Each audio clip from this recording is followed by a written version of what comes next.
The raid films director Gareth Evans గారు Netflix లోని Tom హార్డీతో కలిసి R-rated యాక్షన్ ఫిలిం తీయబోతున్నట్టు ఒక 5 years బ్యాక్ ఈ హెవక్ ఫిలిం ని అనౌన్స్ చేశారనమాట. సో చాలా గ్యాప్ తర్వాత నెట్ఫ్లిక్స్ లో మొత్తానికి ఈ R-rated యాక్షన్ ఫిలిం నిన్న రిలీజ్ అయింది. ద రైడ్ ఫిలిమ్స్ తోటి యాక్షన్ జానర్లో ఒక సపరేట్ స్టాండర్డ్స్ ని సెట్ చేసిన గెరెత్ ఎవెన్స్ గారు మరి నెట్ఫ్లిక్స్ లోని ఈ R-rated యాక్షన్ ఫిలిం ని ఎలా డెలివర్ చేశారు, యాక్షన్ లవర్స్ ఎంతవరకు సాటిస్ఫై అవుతారు. ఇంతకు ముందు నెట్ఫ్లిక్స్ లోని బిగ్ బడ్జెట్ లో వచ్చిన చాలా యాక్షన్ ఫిల్మ్స్ అన్ని కూడా ఒక రొటీన్ ప్యాటర్న్ ని ఫాలో అయ్యాయి. ఈ ఫిలిం కూడా అదే ప్యాటర్న్ లో వచ్చిందా, ఏమైనా స్పెషల్ గా ఉందా లేదనే దాని గురించి కూడా క్లియర్ గా తెలుసుకుందాం.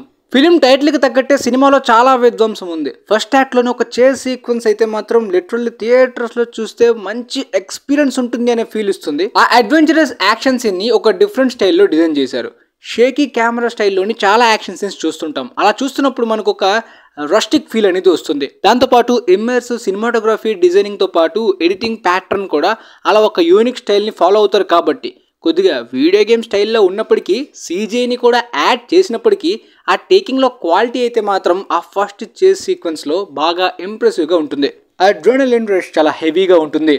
కేవలం ఆ స్టార్టింగ్ చేసే కాదు, ఫిలింలో చాలా యాక్షన్ సీన్స్ని ఇదే విధంగా డిజైన్ చేశారనమాట. అంటే సింగిల్ టేక్లోనే లాంగ్ షాట్స్ ఏమి తీయలేదు, కానీ మనకు చూస్తున్నప్పుడు ఆ ఫీల్ కొన్ని కెమెరా మూమెంట్స్ అనేవి ఆ షేకీ స్టైల్లోని యూజ్ చేయడం వలన రస్టిక్గా రియలిస్టిక్గా మంచి ఇమ్మర్సివ్ ఫీల్ని కూడా కలిగిస్తుంది యాక్షన్ సీన్స్లో. దీనికి తోడు R-rated వైలెంట్ స్టైల్ని కూడా చాలా హెవీగా బ్రూటల్గా యాడ్ చేశారు. ప్రతి బ్లాస్ట్లో కూడా మనకి బ్లడ్, రక్తం అనేది కెమెరా మీద ఒక డ్రమ్తో పోసేసినట్టు పారుతూ ఉంటుందన్నమాట. సో అలా కొన్ని సీన్స్లో చాలా మంచి ఇంప్రెసివ్ ఫీల్ ఉంటుంది. కాకపోతే ఈ బ్లడ్ అనేది కొద్దిగా CGIని యూజ్ చేయడం వలన కొన్ని సీన్స్ ఆర్టిఫిషియల్ వైబ్స్ కూడా వస్తాయి. బట్ చూస్తున్నప్పుడు యాక్షన్ సీన్స్ మాత్రం మంచి కూల్గా, స్టైలిష్గా, మంచిగా ఎంజాయ్ చేసేలా కూడా ఉంటాయి అనమాట. బాగా రొటీన్గా, వీక్గా, నార్మల్గా కాకుండా యాక్షన్ సీన్స్ని ఎంజాయ్ చేసే విధంగా డైరెక్ట్ చేశారు. బట్ గెరెత్ ఎవెన్స్ డైరెక్షన్ నుండి ఈ మాత్రం ఎక్స్పెక్ట్ చేయడం యాక్షన్ సీన్స్లో కామనే. కాకపోతే ఆ రైడ్ ఫిలిమ్స్లోని వైలెన్స్ చాలా బ్రూటల్గా ఉంటుంది, రియలిస్టిక్గా ఉంటుంది, న్యాచురల్గా ఉంటుంది యాక్షన్ సీన్స్లో. బట్ ఇక్కడ CGIని యూజ్ చేశారు. ఓకే, యాక్షన్ లవర్స్ చూడడానికి యాక్షన్ సీన్స్ ఇంప్రెసివ్గా, మంచిగా ఎంగేజింగ్గా ఉంది, ఇదంతా ఓకే. మరి ప్లాట్ గురించి ఏంటి అంటే, నెట్ఫ్లిక్స్లో ఇప్పటిదాకా వచ్చిన బిగ్ బడ్జెట్ యాక్షన్ ఫిలిమ్స్లో ఫర్ ఎగ్జాంపుల్గా నార్మల్ బడ్జెట్ అయిన ఎక్స్ట్రాక్షన్ కానీ, బిగ్ బడ్జెట్ అయిన గ్రే మ్యాన్ ఫిలిం కానీ, 6 Underground లాంటి ఫిలిమ్స్లో అయితే మాత్రం ప్లాట్ ఫస్ట్ యాక్ట్లో సెట్ చేసిన తర్వాత బాగా ప్రిడిక్టబుల్గానే వెళ్తాయి. అంత ఇంప్రెసివ్గా అన్ఎక్స్పెక్టెడ్ ప్రొసీడింగ్స్ ఏమి ఉండవు. ప్రిడిక్టబుల్గా వెళ్తుంటే యాక్షన్ సీన్స్తో అలా ఎంగేజింగ్గా నడుపుతూ ఉంటారు. ఈవెన్ రెడ్ నోటీస్లో కూడా ట్విస్ట్ అండ్ టర్న్స్ వచ్చినప్పటికీ రైటింగ్ మిస్టేక్స్ అనేవి చాలా సీన్స్లో కనిపిస్తాయి క్యారెక్టర్స్లో కూడా. బట్ ఈ హెవక్లోని ఫస్ట్ యాక్ట్ సెట్ చేసిన తర్వాత కూడా సస్పెన్స్ అండ్ అన్ప్రిడిక్టబుల్ మూమెంట్స్ అనేవి ప్లాట్లో కొన్ని డౌట్స్ అండ్ కొన్ని క్వశ్చన్స్ని అదే విధంగా ఉంచడం వలన ప్లాట్ మీద కూడా ఆ సస్పెన్స్ అనేది క్లైమాక్స్ వరకు వెళ్తూ ఉంటుంది.